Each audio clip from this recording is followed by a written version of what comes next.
এই যে বাংলাদেশের রাষ্ট্রপতি মোহাম্মদ শাহাবুদ্দিনকে সরিয়ে দেওয়া হলো, এবং সেটা এমন একটা সময় যে মার্কিন বিশেষ রাষ্ট্রদূত, যিনি আবার ভারতের মার্কিন রাষ্ট্রদূত, তিনি বিশেষ কোন অ্যাসাইনমেন্ট নিয়ে যখন দেখে আসছেন, থেকে প্রাক্কালে রাষ্ট্রপতিকে সরিয়ে দেওয়া হলো। এটি নিয়ে অনেক ধরনের কথাবার্তা, যে রাষ্ট্রপতি ডক্টর ইউনূসের বিরুদ্ধে যে অভিযোগগুলো তুলেছিলেন, সেগুলোই কি রাষ্ট্রপতি শাহাবুদ্দিন আবার রেডি করেছিলেন যে এটি এই বিশেষ দূতকে তিনি দিবেন, বলবেন, নাকি আরো অনেক অঙ্ক কিছু আছে? পার্লামেন্ট কর্তৃক নির্বাচিত প্রেসিডেন্টকে সরিয়ে দেওয়া হলো। আমরা জানি, আমরা বলছি সরিয়ে দেওয়া হলো, আমরা যে আমাদের অনেক সাংবাদিক বলবেন যে এইভাবে না বলে বলেন যে তাকে সরিয়ে দেওয়ার মানে তথ্য আমরা পেলাম, এইভাবে বলতে হবে না, ওইটা না। আমরা যেটা কালো সেটা কালো বলি, যেটা সেটা ওনাকে সরিয়ে দেওয়া হলো। বিএনপির রাজনৈতিক ইতিহাসে এটা বোধহয় তৃতীয় সরিয়ে দেয়া। একজনকে তো দৌড়ে পালাতে হলো বঙ্গভবন থেকে রেল লাইনের উপর দিয়ে। আমি একটু ড্রামাটাইজ করলাম আর কি, ওইখানে রেল লাইন নেই। এখন বিষয়টা হলো যে প্রেক্ষাপটটা কি, তিনি কে? আমরা জানি যে একটি রাজনৈতিক দলের নমিনেশনে বাংলাদেশের সার্বভৌম পার্লামেন্টে, সংসদে নির্বাচিত একটি নির্দিষ্ট টাইমের জন্য প্রেসিডেন্ট নির্বাচিত হন। আলটিমেটলি এটা জনগণের নির্বাচিত। আমি কিন্তু ব্যক্তি শাহাবুদ্দিন চুপ্পুকে বলছি না, আমি প্রতিষ্ঠানকে বলছি, ইনস্টিটিউটকে মেনশন করছি। এখন আমার তো ভালো খারাপ মন্দ লাগতেই পারে, এটা একটা বিষয়। আরেকটা হলো ভালো খারাপ মন্দ প্রেসিডেন্ট হতে পারে, আরেকটা বিষয়। এই সমস্ত কিছুই যদি আমলে নেওয়া হয়, তাহলে তো এই সাংবিধানিক প্রতিষ্ঠানগুলো কার্যকর হবে না। অতএব একজনকে নির্বাচিত করার আগেই যারা নির্বাচিত করবেন, সেই বাংলার জনগণ যাদেরকে ভোট দিয়েছেন পার্লামেন্টে সংখ্যাগরিষ্ঠতায়, তাদের উপর দায়িত্ব দিয়েছেন যে আপনি একজন যোগ্য ব্যক্তিকে প্রেসিডেন্ট নির্বাচন করেন। অতএব আমাদের আস্থাটা 5 বছরের জন্য কিন্তু বলবো এই যে সাংবিধানিক আমি দেশের মালিক সাংবিধানিক অর্থে, সেই দায়িত্ব কিন্তু আমি আমার পার্লামেন্টারিয়ানকে দিয়েছিলাম, এবং তিনি তা পালন করে আমার জন্য একটা প্রেসিডেন্ট দিয়েছিলেন। এবং সেই প্রেসিডেন্টদেরকে সবসময় বিদায় জানান বাংলাদেশ জাতীয়তাবাদী দল, ওনারা প্রেসিডেন্ট। আমি এই বিষয়টা এই জন্য বারবার বলছি যে তা ওনাদের প্রেক্ষাপট ওনারা তৈরি করেন এবং ওনারা সেটা বিক্রি করেন, এবং সেই বিক্রিটা মানুষের কাছে, কিছু মানুষের কাছে গ্রহণযোগ্য হয়। আর যারা বাংলাদেশের পক্ষে, বাংলাদেশকে ভালোবাসে, 71 বাংলাদেশ, সেসবগুলো আমরা বারবার বলি। আর কারণটা হলো যে আমি ভারতবর্ষ দেখেছি, আমি পুরা ইউরোপ ভ্রমণ করেছি, আমি আমেরিকাতে বসবাস করি। স্বাধীনতা আন্দোলনের নেতৃত্ব দানকারী প্রতিষ্ঠান, রাজনৈতিক ব্যক্তিদেরকে অপমান, অপদস্থ, অস্বীকার করা হয়, এটা একমাত্র এই বঙ্গভূমিতে, যে এই বঙ্গভূমি বঙ্গবন্ধু স্বাধীন করে দিয়েছিলেন, তার নেতৃত্বে, রাজনৈতিক নেতৃত্বের কথা বলছি। এবং সেখানে এই বিএনপি নামক রাজনৈতিক দলটি ক্যান্টনমেন্ট থেকে জন্ম লাভ করে, তাদের কাজই হলো প্রেসিডেন্ট, তারাও নতুন প্রেসিডেন্ট হলো। এবং সেখানে এটা কিন্তু যারা বিএনপি কে বিশ্লেষণ করি যদি এভাবে, তাহলে বিএনপি কিন্তু তারা রাজনৈতিক এই ভুলগুলো করে না, তারা ওইখানে খুব রিজিড। প্রেসিডেন্ট হতে হবে অন্ধ ভক্ত আমার, আমি এখন প্রধানমন্ত্রী, সেই একটা কারণ। দ্বিতীয় আরেকটা কারণ, আপনি যেই জায়গায় এখন ট্রেনে ভ্রমণ করছেন, সেখান থেকে ইংলিশ চ্যানেল পাড়ি দিলে যেই শহর, লন্ডন শহর, সেই লন্ডন শহরে যে দীর্ঘ 17 বছর স্বেচ্ছা নির্বাসনে ছিলেন, তিনি কিন্তু সেই স্বেচ্ছা নির্বাসন থেকে স্বেচ্ছা প্রত্যাবর্তন করেননি। এই কথাটা আই মিন ইট। ওনার প্রত্যাবর্তন কিন্তু স্বেচ্ছা প্রত্যাবর্তন নয়, কারো এক আঙ্গুলের না হয় অন্তত পক্ষে কিছু আঙ্গুলের ইশারায় উনি নিজ মুখেই বলেছেন, প্রত্যাবর্তন কিন্তু আমার একক ডিসিশনের উপর নয়। কিন্তু তার বিপরীতে, আমি এটা তুলনা করছি না, কিন্তু শুধু বলে রাখি, তার বিপরীতে আরেকজন দিল্লি থেকে বলছেন, আমি আসব, তোমরা আমার জন্য জেল ফাঁস রেডি করো। উনি কিন্তু বলছেন না এটা আমার উপর নয়, যদিও আমরা জানি একজন অতিথি হিসাবে আমার বাড়িতে যখন অতিথি থাকেন সমস্ত দায়িত্ব সিকিউরিটি কিন্তু আমার উপর বর্তায় আপনার, এবং সেই অর্থে উনি যে ডিসিশনটা নিচ্ছেন সেটা অন্য ওনার হোস্ট হিসাবে অন্য কেউ ওনাকে নিয়ন্ত্রণ করছে কিনা আমরা এই কথা অন্যদিন আলাপ করবো। কিন্তু প্রেক্ষিত হলো বাংলাদেশের চুপ্পু সাহেব যাচ্ছেন, কে? গৌর যাচ্ছেন, সার্জিও গৌর। তিনি একজন special ambassador, open special ambassador American সরকারের, মার্কিন যুক্তরাষ্ট্র সরকারের, এবং উনি ভারতের অ্যাম্বাসেডর। এই মুহূর্তের পৃথিবীতে যেই দেশগুলোর সাথে আমেরিকা সবচেয়ে বেশি গুরুত্বের সাথে সম্পর্ক রাখার জন্য দিন রাত তাদের একটা স্পেশাল সেক্টর কাজ করে, সেটা হলো ভারতবর্ষ। আরেকটা ডিপার্টমেন্ট কাজ করে চায়নার উপর পর্যবেক্ষণে রেখা। চায়না ওই ইন্দো প্যাসিফিক জোনে কোন দেশের সাথে কি কথাটা বললো, কোন জায়গায় টাকা ইনভেস্ট করলো, কোন জায়গায় এইসব, এই দুইটাকে তারা প্রতি সেকেন্ডে বিশ্লেষণ করে, এভরি সেকেন্ড তারা বিশ্লেষণ করে। সেই বিশ্লেষণের ধারাবাহিকতায় বাংলাদেশ এখন আমাদের যুক্তরাষ্ট্রের প্রতিদিনের একটি ভিজিট কেন্দ্র, প্রতিদিনের, আই মিন ইট, প্রতিদিনের।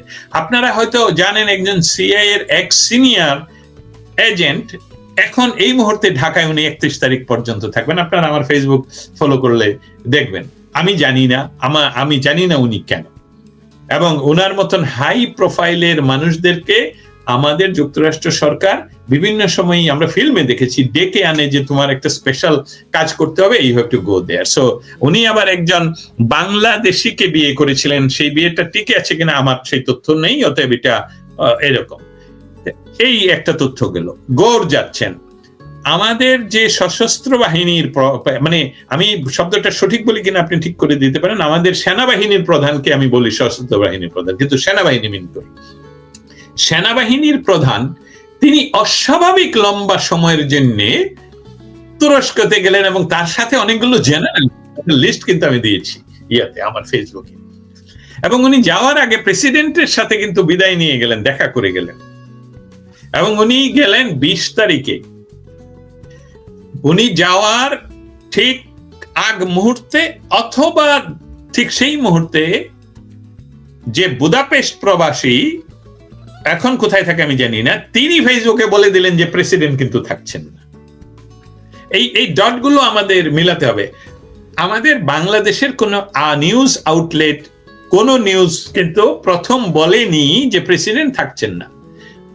প্রবাসী এক সাংবাদিক, আপনারা নাম বলে সবাই চিনবেন, আমার ওই দায়িত্ব না, তিনি বলে দিলেন যে থাকবেন না, প্রেসিডেন্ট থাকবেন না, এবং সেটা ঘটলো 21 তারিখেই ঘটলো। অতএব চুপ্পু সাহেবকে বিদায় করার পরিকল্পনার সাথে আমাদের সার্জিও গৌর যে ঢাকায় যাচ্ছেন, সেখানে উনি কি কোনো অবস্টাকল? কারণ আমেরিকার রাজনীতি ইন্দো প্যাসিফিকে একটা পয়েন্টে তাদের সবসময় ঠিক রাখতে হবে যে বাংলাদেশ যাতে কোনো ক্রমেই চায়নার কাছে না হয়ে পড়ে, যেটা বলি অক্টোপাসের ভিতরে না পড়ে, তাদের ইয়াতে চলে না যায়। এটা আমেরিকার সবচেয়ে বড় ভয়। আর আমাদের পার্শ্ববর্তী ভারতের তো সেটা সর্বকালীন ভয়, যাতে বাংলাদেশ চায়নার সাথে না যায়। অতএব আমার শত্রু আর আপনার শত্রু কিন্তু মিত্র হবে, মানে যদি একজন মিলে যায়। অতএব সেখানে ভারতের যে প্রেক্ষিত এবং আমেরিকার যে প্রেক্ষিত বাংলাদেশ নিয়ে, সেটা কিন্তু একটি পয়েন্টে মিলিত হচ্ছে, আমরা দেখতে পাচ্ছি। এটা সমান্তরাল নয়, এটা ক্রস করছে, এটা ওইখানে মিলিত হচ্ছে, ওই পয়েন্টে মিলিত হচ্ছে। অতএব সেই মিলিত হওয়ার কারণেই কি প্রেসিডেন্টকে সরিয়ে দেওয়া হলো, নাকি, আমি এই সংশয়টাও আপনার মাধ্যমে আমাদের তুলে ধরতে চাই, নাকি আই হ্যাভ এ প্ল্যান যে বলেছেন, সেই প্ল্যান উনি ধীরে ধীরে কার্যকর করছেন কিনা। কারণ আমরা দেখতে পাচ্ছি যে ইউনূস সরকারের ভূত আমাদের বর্তমান সরকারের প্রতিটি জায়গায়, এমনকি রন্ধ্রে রন্ধ্রে। এবং আমরা দেখেছি যে কোনো অর্থেই যে সকল জেনারেলদেরকে রাজনৈতিক সরকার, নির্বাচিত রাজনৈতিক সরকার তাদের চাকরি থেকে বাতিল করে দিয়েছিলেন, তাদেরকে বহু বছর পরে ফিরিয়ে দেওয়া হয়েছে সমস্ত কিছু, ইনক্লুডিং তাদের সমস্ত কি জানি আয়, এবং তাদেরকে পদোন্নতি দেওয়া হয়েছে। অতএব আমরা কি মনে করতে পারি যে ওনার ওই আই হ্যাভ এ প্ল্যান, এটা নাকি আই হ্যাভ এ প্ল্যান, সেইটাই কি কার্যকর করছেন? উনি কি ক্ষমতাটাকে আরো শক্তিশালী জায়গায় নিচ্ছেন? কিন্তু এই জায়গায় আমি একটু যদি ইন্টারাপ্ট করি আপনাকে, সেটা হচ্ছে যে দর্শক যারা আছেন আপনারাও জানেন এবং আমরা তো জানি, এবং এটি বিভিন্ন মাধ্যমে এসছে যে এই গোল সার্জিও গোল তিনি ভারতের, যেটা আপনি বললেন যে ভারতের মার্কিন রাষ্ট্রদূত, তিনি প্রচার আছে তিনি একাধিক বা বেশ কয়েকবার বাংলাদেশের যে প্রধানমন্ত্রীকে ভারতে রেখে আসা হয়েছে, এখন আছেন বাংলাদেশ আওয়ামী লীগের সভানেত্রী শেখ হাসিনার সঙ্গে সাক্ষাৎ করেছেন, এবং এটিও বিভিন্ন সামাজিক মাধ্যমে, এবং একটি বাংলাদেশে খুব গুরুত্বপূর্ণ জায়গার একজনের সাথেও আমি আজকেও কথা বলেছি। তিনি এটি বলেছেন যে শাহাবুদ্দিন মানে বিদায়ী রাষ্ট্রপতি, তিনি ডক্টর ইউনূসের বিরুদ্ধে যেসব অভিযোগ করেছিলেন গণমাধ্যমে কালের কণ্ঠে, সেই অভিযোগ পুস্তিকা আকারে তিনি লিপিবদ্ধ করে ডকুমেন্টেশন করে রেখেছিলেন যে এটি গোরের কাছে তিনি দিবেন। তো এই বিএনপি সরকারের অস্বস্তির কোনো একটা কারণ কিনা, এবং ডক্টর ইউনূসের বিরুদ্ধে যেহেতু অভিযোগ, এবং সেই অভিযোগগুলো কিন্তু খুবই মারাত্মক সব অভিযোগ দিয়েছিলেন, এমন কি হতে পারে যে ডক্টর ইউনূসের এখন আবার তার শক্তি প্রদর্শন করলেন তারেক রহমানের মাধ্যমে রাষ্ট্রপতিকে সরানো, যাতে করে গোরের কাছে একদম লিখিত ডকুমেন্টেশন রাষ্ট্রপতি স্বয়ং রাষ্ট্রপতি পদে থাকা অবস্থায় হ্যান্ডওভার করতে না পারেন, এমন কিছু হতে পারে কিনা? অসংখ্য ধন্যবাদ তৌফিক মারুফ। আপনি আমাকে আর একটু সহজ করে দিলেন, আমি ওই দিকে যাচ্ছিলাম, আমার ড্রাইভিং ওইখানেই যাচ্ছিলাম। হ্যাঁ, বিষয়টা আমি আর আপনি যে বিষয়টা এখানে তুলে ধরি প্রতিদিন, সেটা হলো আমরা আমাদের তথ্যগুলোকে বিশ্লেষণ করে আপনাদের কাছে তুলে ধরি, মানুষের কাছে, মানুষ যাতে তার মতন করে তারা বিশ্লেষণ করে বুঝতে পারে। যেই কথাগুলো চুপ্পু সাহেব বলেছিলেন কালের কণ্ঠের সাথে, সেই কথাগুলো উনি যদি লিপিবদ্ধ করে কাউকে দিতে চান, সেটা উনি হয়তোবা যেহেতু একজন হাই প্রোফাইল মানে একজন প্রেসিডেন্ট ছিলেন, এক্স প্রেসিডেন্ট, সেটা আমার মনে হয় উনি অন্য উপায়ে তৈরি করতে পারবেন। উনি যদি জীবিত থাকেন আর জেলখানায় না থাকেন, তাহলে বাংলাদেশের এক্স প্রেসিডেন্ট একজন অ্যাম্বাসেডারের সাথে দেখা করতে চায় বা তার ব্যক্তিগত কোনো অনুচর দেখা করতে চায়, সেটা কোনো বাধা হবে বলে আমি বিশ্বাস করি না, এটা খুব সহজ হবে। বাট আপনার কথাটার সত্যতা আমি সেখানে, আমি যখন আজ থেকে 1 মাস আগে সামাজিক মাধ্যমে, এটা দ্য ভয়েসে নিউজ করিনি, সামাজিক মাধ্যমে আমার ওপিনিয়ন লিখেছিলাম যে দিল্লিতে ভারতীয় কূটনীতিবিদদের অনেক আনাগোনা বা বিভিন্ন কিছু পরিবর্তন হচ্ছে, বিভিন্ন, এবং শেখ হাসিনার সাথে, আমি সরাসরি বলিনি, আপনি কথাটা যেটা বললেন, এবং সেটা কি এটা কি পরিবর্তিত পরিস্থিতির জন্ম দিবে বাংলাদেশের রাজনৈতিক ফেব্রিকে অর নট, এরকম করে একটা প্রশ্ন করেছিলাম। সেটা বোধহয় 3.5 লাখ মানুষ বিভিন্ন ভাবে, মানে বাংলাদেশের মানুষ অস্থির, বিষয়টা কি ঘটতে, কারণ এটা স্থিতিশীল পরিস্থিতি নয়। স্থিতিতে থাকলে বাংলাদেশের মানুষ কে শেখ হাসিনা কে এসবগুলো তো ভুলে যেত, তাই না? কিন্তু শেখ হাসিনা সামাজিক মাধ্যমে just write Sheikh Hasina, do not write anything else, see কি হয়।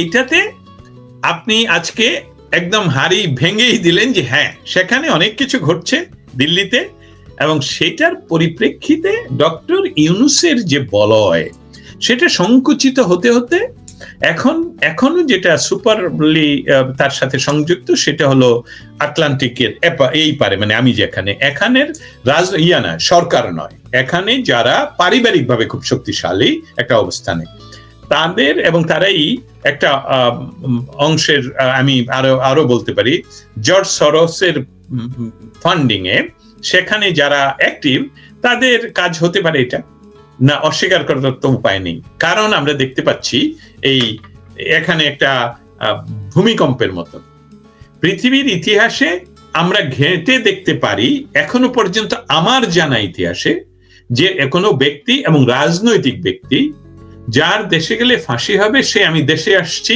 পারলে ঠেকাও অবস্থানে আমি শুনিনি।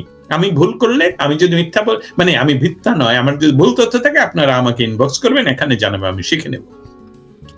সেই ব্যক্তিটিকে তারা ডক্টর ইউনূস এবং এই সরকারও বলছে উনি ভারতে পলাতক, উনি ভারতে পলাতক, উনাকে আমরা বন্দি বিনিময় চুক্তির মাধ্যমে আমরা নিয়ে আসব। আরে আপনাদের বন্দি বিনিময় তো লাগছে না, এগুলো ভদ্র মহিলা তো আসতে চাচ্ছেন, বাংলাদেশের সাংবিধানিক প্রধানমন্ত্রী উনি আসতে চাচ্ছেন, আপনারা একটা বিমান পাঠান, যেভাবে যে বিমানে আপনারা ওনাকে ওইখানে দিয়ে এসেছিলেন। পৃথিবীর ইতিহাসে সাহিত্য বলেন, ভাষাগতভাবে বলেন, আমরা যে কোনো শব্দ প্রয়োগ করি, টার্ম ব্যবহার করি, টার্মের একটা সংজ্ঞা থাকে। এই টার্মটার অর্থ কি, এই টার্মটার মিনিং কি?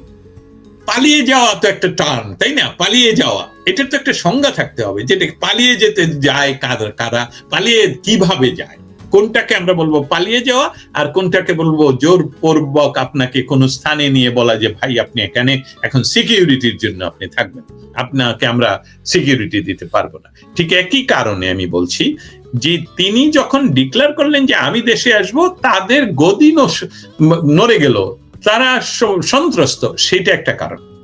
তাকে অভিযোগ করা হলো যে উনি লন্ডন গিয়ে, এই চুপ্পু সাহেব লন্ডন গিয়ে শেখ হাসিনার সাথে কথা বলেছেন। ওনার কথা বলতে তো লন্ডন যাওয়ার কোনো কারণ নেই। হ্যাঁ, বাংলাদেশ থেকে হয়তো বা ওনার এটা ট্র্যাক করা যায়, কিন্তু লন্ডনে থাকলে ট্র্যাক করা যাবে না। এটা তো বাংলাদেশে কি, বাংলাদেশ কিন্তু শেখ হাসিনা এমন একটা পর্যায়ে নিয়ে গেছেন যে এই টেকনোলজি বাংলাদেশের আছে, থ্যাঙ্কস টু শেখ হাসিনা। এটা কিন্তু তারা লন্ডনে বসে থাকলেও করতে পারে। অতএব শেখ হাসিনার ডিক্লারেশনটা আওয়ামী লীগের যে তাদেরকে আটকাতে পারছে না, আওয়ামী লীগ এখন বাংলাদেশে অ্যাক্টিভলি কাজ করছে, যদিও তারা আইনগতভাবে নিষিদ্ধ, সেইটাকে ঠেকানোর জন্য আমি মনে করি যে আপনার প্রশ্নটাই সেখানে একটা ভালো উত্তর তৈরি করে দিচ্ছে যে এই সার্জেই গৌর পৌঁছার আগে এই প্রেসিডেন্ট লিখিত জমা দেখ আর না দেখ, উনি যাতে প্রেসিডেন্ট হিসাবে সরাসরি এই কথাগুলো বলতে না পারেন। কারণ উনি একজন অ্যাম্বাসাডারের কাছে তো আর প্রেসিডেন্ট যাবেন না, প্রেসিডেন্টের অফিস অনুমোদন দিলে উনি যদি আসেন, চায়ের গল্পে যদি এই কথাটা বলে ফেলেন যেটা কালের কণ্ঠে বলছেন, তাহলে তো এটা হয়ে যায় সরাসরি সাক্ষী। এবং একজন আমেরিকান অ্যাম্বাসাডার, সে তো আমেরিকান সরকারের প্রতিনিধি, একদম রাষ্ট্রের প্রধানের প্রতিনিধি, অতএব এই সাক্ষী তো সরাসরি সাক্ষী। এটা একটা কারণ হতে পারে।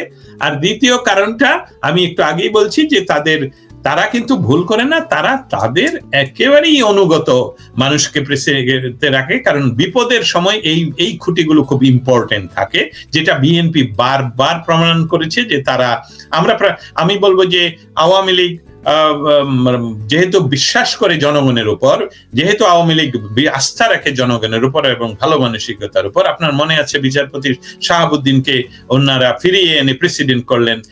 কিন্তু বুঝতে হবে রাজনীতি এক জিনিস আর অন্যটা অন্য জিনিস। হ্যাঁ, শাহাবুদ্দিন সাহেব বাংলাদেশের একজন খুব, আমি বলবো যাদেরকে আমরা প্রাতঃস্মরণীয় বিচারপতি হিসাবে মনে করব, তাদের একজন হতে পারেন। কিন্তু রাজনৈতিক যে সকল পোস্টগুলোতে মানুষগুলো, যেমন সেনাবাহিনী প্রধান, যেমন রাষ্ট্রপতি, এইসব বিষয়গুলো থাকতে হবে যাতে রাষ্ট্র পরিচালনায় যখন দুর্যোগ আসবে তারা যাতে তাদের মস্তিষ্ক ব্যবহার করে সঠিক পদক্ষেপ নিতে পারে। এবং সেইটা বিএনপি কি করে, সঠিক পদক্ষেপের চেয়ে তারা যাতে বিএনপির পক্ষে কাজ করে, সেই কাজটুকুর জন্য আমি মনে করি এটা কাজ। কিন্তু সামগ্রিকভাবে আপনার কথার সাথে আমি একমত। ধন্যবাদ। আমি শেষ করবো এই আরেকটি ইনফরমেশন না, এক ধরনের ধারণাই বলতে পারেন যে কেউ এই জিনিসটা আমাকে একটু বলেছেন।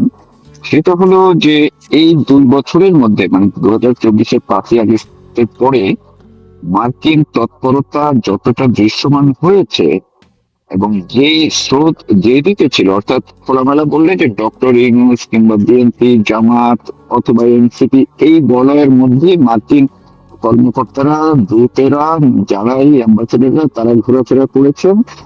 ওই যে আমরা দেখলাম যে মার্কিন যুক্তরাষ্ট্রের একজন রাজনৈতিক কর্মকর্তা, যিনি রাষ্ট্র অ্যাম্বাসেডর, তিনি গিয়ে মামুনুল হকের সঙ্গে দেখা করলেন।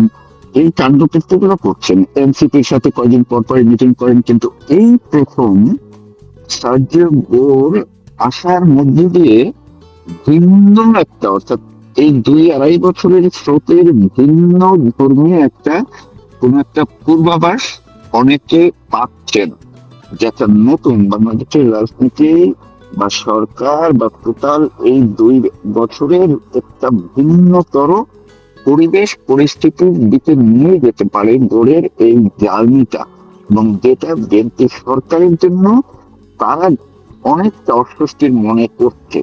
এই কারণেই কি তারা আসলে বিভিন্ন ফাঁকফোকর তৈরি করছে কিনা? একদম আপনার এই একদম কথা দিয়ে শেষ করবো আমরা। হ্যাঁ, একদম। আমি এটা দীর্ঘ না করে এভাবে বলবো, আপনি যেভাবে বিশ্লেষণমূলক করে প্রশ্নের উত্থাপন করলেন, এটাই হলো মৌলিক বিষয়টা। কারণ আমরা জানি এনসিপির যদি বলি পার্সেন্টেজ অনুসারে বোধহয় 0.001% ইয়েও নেই, সমর্থক নেই, কিন্তু এনসিপির সাথে আমাদের যুক্তরাষ্ট্রের এম্বাসির বড় বড় কর্তা ব্যক্তিরা প্রায় দেখা করেন। আমরা বুঝতে পারি, আমরা যারা বিশ্লেষণ করি তারা বুঝতে পারি। আপনি এই কথাটা বলছেন, জামাতের সাথে তারা দেখা করেন, আমরা এটা বুঝতে পারি কি কারণে। কারণ তাদের একটা দারুণ পরিকল্পনা ছিল। সেই পরিকল্পনাটা আবারও আমি তুলে ধরি। সেই পরিকল্পনাটা ছিল বাংলাদেশে এই ধরনের জামাতকে দিয়ে একটা সরকার আনা, যেটা ইউনূস নিজেই সাপোর্ট করেছেন, সেই সরকারের মাধ্যমে আমেরিকার সাথে যে সকল চুক্তি একটা তো জানেন করা হয়েছে যেটা দেশ বিরোধী, সেই ধরনের বাংলাদেশ একটা একটা কলোনিয়াল দেশ হিসাবে থাকবে। কিন্তু সেটা বাধাগ্রস্ত হয় বিভিন্ন কারণে। আমি কয়েকটা তুলে ধরি। যেমন মাইকেল রুবিন, তিনি এখানে সরাসরি প্রেস ক্লাবে বলেছেন, নিজের লেখায় বলেছেন, নিজের গবেষণায় বলেছেন, এমনকি ক্যাপিটাল হিলের সেমিনারে পর্যন্ত বলেছেন যে বাংলাদেশের আমাদের সরকার, আমাদের যুক্তরাষ্ট্রের সরকার যেই রাজনৈতিক শক্তিটাকে ক্ষমতায় বসাতে চাচ্ছে একটি তথাকথিত নির্বাচনের মাধ্যমে, আমরা ভুলে গেলে চলবে না যে আমরা আরেকটা ইরান অ্যাফোর্ড করতে পারবো না ওই জায়গায়। আমরা কেন বুঝতে পারছি না যে এটা একটা সন্ত্রাসী দল? কারণ তারা 1971 সনে এই দেশে, যেই দেশে তারা এখন রাজনীতি করছে, ক্ষমতায় যাচ্ছে, বাবার সাথে চাচ্ছি শব্দটা এইভাবে বলছিল, যে তারা এই দেশের জন্মের বিরোধিতা করেছিল সশস্ত্র ভাবে, অক্সিলিয়ারি ফোর্স হিসাবে, পাকিস্তানি মিলিটারির অক্সিলিয়ারি ফোর্স হিসাবে। তারা একটি সশস্ত্র সংগঠন। এই সংগঠনকে বসালে আরেকটা ইরান হবে।